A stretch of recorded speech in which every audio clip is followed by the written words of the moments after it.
Following in the footsteps of the original Windrush arrivals, the Owen family's first stop will be the Clapham bunker.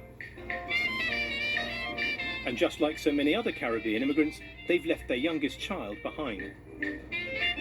Families would send for them later, once settled.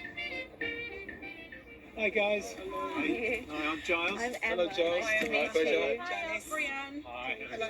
Hello. You actually remain behind, I gather. Yeah. Yeah. Sorry about that. How sad. Well, it's nice to have you here anyway, the five of you. Let's go to where people spent their first night after arriving.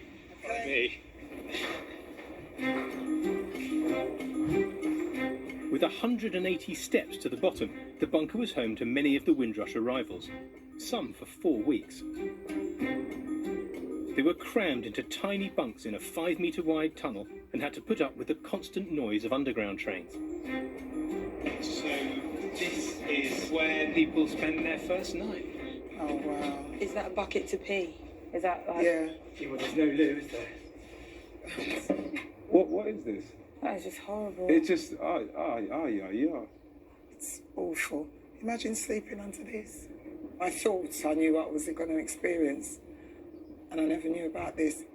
Well, the arrival of the Windrush caused something of a panic with the authorities. They didn't know where to place all of you guys. They thought, oh, we've got those empty bomb shelters that will do as temporary accommodation. That is just horrible, coming from somewhere with so much space and air and light and straight down into a damp, like, just cold. Do you think you'd be regretting coming? Yeah, I would. It's almost like a slap in the face to be come to help our motherland and whatnot, and then you come down here and this is your life. Like that, I can't even imagine it.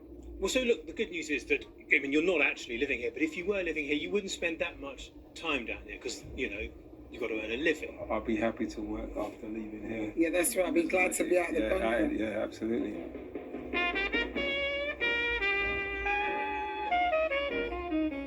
Not only did they need somewhere to stay, our new arrivals needed feeding too.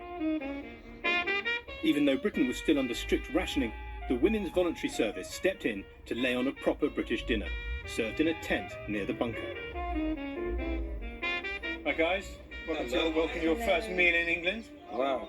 The Owens are having the exact same meal. It was rationing. You get a very, very small piece of beef. We've Right. got potatoes are not such sort of supply. You can have 2 of those. Is there any chance of seconds, maybe? Not until 1954, I'm afraid, if Oh, you right. stick around. How does your lunch look? Very bland. For many, this would have been their first ever taste of great British cuisine. This is good. What do you think, Chef? How much should I say? It's not that bad. This is all. Whatever you leave, I eat. Because you wouldn't waste it. There's even dessert, suet pudding and custard. Thank you, Oh, Emma. I'm in heaven. That looks like spotted dick to me. 3, 2, 1. That's not that bad, actually. No, it's quite good. It's okay.